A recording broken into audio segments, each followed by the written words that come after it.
Bonjour à toutes, c'est Hera et nous sommes On Air.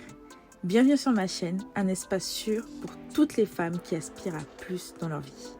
Ici, nous parlons de féminité, d'amour, d'argent, de travail, de business et surtout de stratégie pour atteindre les sommets. Aujourd'hui, nous allons parler de la dépendance affective. Alors pourquoi ? Parce que c'est un réel problème qui concerne énormément de femmes, de tout âge, de tout horizon, de toute origine. C'est vraiment un réel souci. Et aujourd'hui, la personne qui me semble, pour l'illustrer, ce propos au mieux, je pense que le cas de Jennifer Lopez permettra de mieux comprendre ce que c'est que la dépendance affective, quels sont les signes, entre guillemets, et comment essayer de s'en sortir. Donc, qu'est-ce que la dépendance affective ? La dépendance affective est une forme de dépendance émotionnelle où une personne a un besoin excessif d'approbation et d'amour des autres pour se sentir bien. Les personnes affectées ont souvent du mal à être seules et recherchent constamment des relations pour combler un vide intérieur. Donc, quand on lit cette définition, on se rend compte que la dépendance affective vient d'abord d'un défaut d'amour. Un défaut d'amour qu'on n'aurait pas reçu généralement à l'enfance. Généralement, les femmes qui sont victimes de dépendance affective sont des femmes qui ont généralement grandi sans une figure paternelle ou du moins qui ont eu un manque d'amour, souvent des parents, dès l'enfance. Et c'est de là vient la dépendance affective. C'est-à-dire que ce manque d'amour-là fait qu'on va essayer de le trouver partout et idéaliser toutes nos relations et mettre une pression sur les relations futures. Si on prend le cas de Jennifer Lopez, ça va être... Pour résumer un peu sa situation, c'est une très grande star, une très belle femme qui ne vieillit pas, qui a un physique incroyable, qui a eu différentes relations, qu'on peut qualifier comme une personne amoureuse de l'amour. Le but n'est pas de faire tout l'étalage de la vie sentimentale de Jennifer Lopez, je pense qu'il y a énormément de vidéos là-dessus, mais on se rend compte du schéma de Jennifer Lopez qui est que voilà, elle rencontre quelqu'un, elle veut se marier, c'est quelqu'un qui a vraiment idéalisé le mariage, qui veut avoir cette relation de conte de fées et qui a besoin d'amour. Et quand on écoute ces chansons, elle parle souvent de la thématique de l'amour. C'est quelqu'un qui est une amoureuse de l'amour, tout simplement.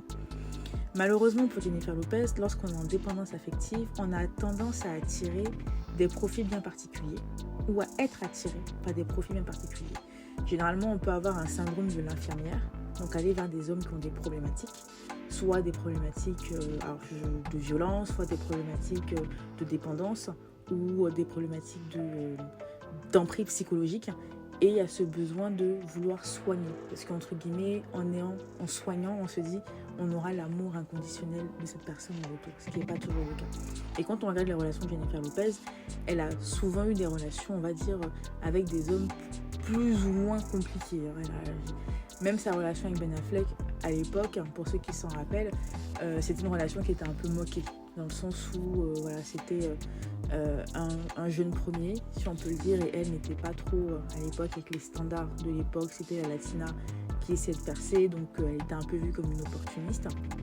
Mais à côté de ça, cet homme-là, on s'est rendu compte qu'avec le mariage qu'il n'a pas eu avec Jennifer Garner, a été un vrai challenge pour la pauvre qui a vraiment subi les excès de ce monsieur. Et on a aussi elle est sortie avec Puff Daddy, qu'on ne va pas citer pour tous les faits de violence qui ont été connus. Et pareil pour son mari, le père de ses enfants, qui a été aussi connu pour des faits de violence. Donc on a quand même cette notion d'infirmière, comme je l'ai dit, cette envie de soigner. Et on a cette dépendance qui est telle qu'on ne cherche pas forcément des relations saines. Parce que le problème, c'est pas tant d'aimer ou d'être aimé, c'est le fait de se voir qu'au travers de l'amour de l'autre, de ne vivre qu'à travers l'amour de l'autre et l'amour des autres. Surtout qu'en dehors de ça, ça présume aussi d'un manque de confiance en soi. L'amour de soi n'y est pas du fait de l'enfance, mais aussi un gros manque de confiance en soi pour les personnes qui sont dépendantes face à l'amour, parce que leur épanouissement ne passe qu'à travers les autres. Ils n'ont pas cette capacité à s'aimer soi-même et à se satisfaire soi-même, et donc il y a ce besoin de toujours se performer. Et on le voit avec Jennifer Lopez, qui a eu quand même une très belle carrière, mais une très belle carrière entre guillemets d'imposteur. C'est-à-dire que pour avoir regardé son reportage Half Now, il y a peut-être 2-3 ans qui était sorti sur Netflix. Elle racontait en gros comment elle a fait la finale du Super Bowl et on voyait tout l'enjeu qu'il y avait derrière pour elle. C'est quelqu'un auquel on aurait pensé d'être au sommet de sa carrière. Elle avait déjà tout fait et dans sa tête, elle avait encore des choses à accomplir parce qu'elle avait ce sentiment d'inachevé. Parce qu'en effet, Jennifer Lopez, elle a eu beaucoup de succès commerciaux, mais au niveau succès critique et récompense, dans tout ce qui est Grammy et tout ça, ma connaissance, on n'en a pas eu. Et donc, ni d'Oscar d'ailleurs, on n'a pas eu non plus. Et c'est ce type de reconnaissance-là, ce type de validation-là qu'elle n'a pas eu. Je pense qu'elle est encore en quête de ça. Donc, c'est quelqu'un qui est extrêmement successful. Pour nous communs des mortels, mais je pense que dans son milieu, elle n'a pas la reconnaissance qu'elle aimerait avoir et qu'elle y travaille toujours.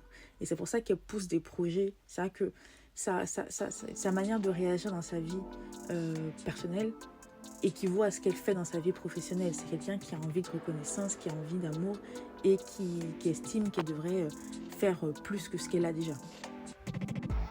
Ceci étant dit, il ne faut pas non plus complètement la déresponsabiliser parce qu'on se rend compte que Jennifer Lopez a énormément joué sur ses relations amoureuses pour faire avancer sa carrière.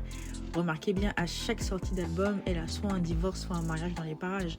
Donc ce n'est pas non plus la pauvre Jennifer à qui il arrive que des malheurs. Bien au contraire, elle sait instrumentaliser tout ça pour sa carrière et elle en joue énormément et on l'a même vu dans le reportage où elle a donné toutes les lettres que lui avait écrites son mari au producteur en disant lisez ça, écrivez-moi des chansons, et c'est des choses extrêmement personnelles et on fait pas ça, mais quand on regarde sa carrière, à chaque fois qu'elle avait un album, à chaque fois qu'elle avait quelque chose, c'était un divorce ou un mariage. Donc le but n'est surtout pas il ne faut pas non plus la déresponsabilité, hein. C'est une adulte, c'est une mère de famille, elle a plus de 50 ans, donc arrive à un moment on ne peut pas non plus dire pauvre Jennifer. Mais une chose est sûre, moi quand je la vois j'ai énormément de peine parce que c'est quelqu'un, je me dis, avoir cet échec cuisant, parce qu'elle a un échec personnel et professionnel avec son film dans lequel elle a mis énormément d'argent personnel, dans lequel elle a cru, quoi, elle a tout donné, elle a cru en tout. C'est violent, surtout à plus de 50 ans. Parce qu'à plus de 50 ans, on ne voit pas la même chose qu'à 20 ans. Déjà qu'à 20 ans, on peut avoir ce sentiment d'échec perpétuel, mais je peux vous assurer qu'à 50 ans, se retrouver divorcée et avoir perdu autant d'argent et avoir... En plus, elle avait annoncé qu'elle prenait sa retraite, hein, donc partir sur une retraite avec un échec cuisant, c'est terrible. C'est terrible et les gens ne se rendent pas compte. Moi, il me fait énormément de peine et moi je retiens que le positif d'elle, et je sais qu'elle va rebondir, elle va revenir avec autre chose un peu plus tard, mais c'est vrai que c'est vraiment difficile pour elle et moi j'ai énormément de peine pour elle et je compatis avec elle. Et donc l'intérêt de cette vidéo là, c'est pour toutes les femmes qui se reconnaissent en Jennifer Lopez, qui ont ce schéma de dépendance affective là. Il faut savoir que si vous l'avez dans votre vie personnelle, vous pouvez l'avoir aussi dans votre vie professionnelle. C'est-à-dire que ce besoin de reconnaissance des autres, au-delà de soi-même, il faut que les autres nous reconnaissent. Et plus vous allez chercher la validation, moins vous l'aurez. C'est fou, mais c'est comme ça. Plus vous serez obsédé à plaire aux gens, plus les gens vous trouveront hypocrite, vous trouveront faux, vous trouveront suspicieux. Voilà, il y a quelque chose qui cloche. Comme en ce moment, ce qu'on dit sur elle, c'est qu'elle est fausse, qu'elle est hypocrite, qu'elle chantait pas ses chansons. Mais plus vous avez essayé d'avoir la validation de manière aussi criarde, parce que c'est normal, tout le monde cherche la validation du public, tous les chanteurs, tous les artistes, hein, sinon ils ne feraient pas ce métier. Mais il y a une subtilité à avoir, une réserve à avoir qu'elle n'avait pas. Donc si toi tu es une jeune fille, peu importe ton âge, ou tu es une femme, tu as des enfants, ou que tu n'as que 18 ans, ou que tu n'as que 16 ans, tu tombes sur cette vidéo, voici mes conseils pour faire face à la dépendance affective. La première chose, c'est que généralement au fond de toi, tu sais que tu es dépendante affective. Tu ne peux pas rester seule, que ce soit en amitié ou en amour. Un simple non devient un cataclysme dans ta tête. Pour faire simple, si tu rencontres quelqu'un, une amie, un ami, peu importe, avec qui la relation n'aboutit pas, pour X ou quelque raison, tu en fais une affaire d'état. Alors qu'en vérité, dans la vie, les amours se font et se défont. Les amitiés se font et se défont. Si tu as cette vision de la vie en disant pour moi, mes relations doivent remplacer ma famille, il y a probablement eu un défaut de la famille, donc il y a aussi une dépendance affective. Si par exemple tu attends des autres qui prennent une place incommensurable d'être à la limite des dieux sur terre, il y a de la dépendance affective. Si par exemple tu attends de ton conjoint qui se comporte comme ton père, il y a de la dépendance affective. Et déjà il faut pouvoir mettre un mot là-dessus. Si tu ne peux pas rester seul, il y a de la dépendance affective. Maintenant qu'on est ok qu'il y a de la dépendance affective, qu'est-ce qu'on en fait ? parce que elle n'est pas venue de nulle part. Comme on l'a dit au début, ça vient probablement de l'enfance, des blessures. Qu'est-ce qu'on en fait? Donc première chose, admettre qu'on a une dépendance affective. Deuxième chose, et ça c'est vraiment le plus dur, c'est un travail sur soi. Et comment on travaille sur soi? Parce que c'est vraiment facile de dire qu'il faut travailler sur soi, mais qu'est-ce qu'il faut faire concrètement? La première chose que je vous dirais, c'est vraiment les affirmations positives. Tous les matins, vous regardez dans le miroir et vous dites « Je suis belle, je suis intelligente, je suis la plus belle créature du Seigneur, je suis gentille, je suis adorable, je suis... » Que des qualités qui vous font envie. En fait, imaginez la femme qui n'est pas dépendance affective, votre alter ego, que vous pouvez inventer. Moi, je me rappelle quand j'étais plus jeune, quand j'étais extrêmement réservée et que j'arrivais pas à marcher quelque part, même où il y avait des gens qui étaient assis, je ne pouvais pas passer, je me disais, si tu étais Beyoncé, comment tu marcherais? Et tout d'un coup, mon assurance revenait. Et bien, c'est ça que je vous dis. Pour reprendre confiance en vous, il va falloir avoir des affirmations positives et tromper votre cerveau. Donc, en vous disant de belles phrases tous les matins, si personne ne veut vous dire de belles choses, ben, ça sera à vous de vous les dire. Donc, je suis belle, je suis intelligente, je suis ambitieuse, je suis charismatique. Dites-le vous tous les jours dans votre miroir, un mois, vous allez voir que vous allez prendre confiance en vous. C'est ça, travailler sur soi. Ensuite, il faut faire attention à ce que vous pensez.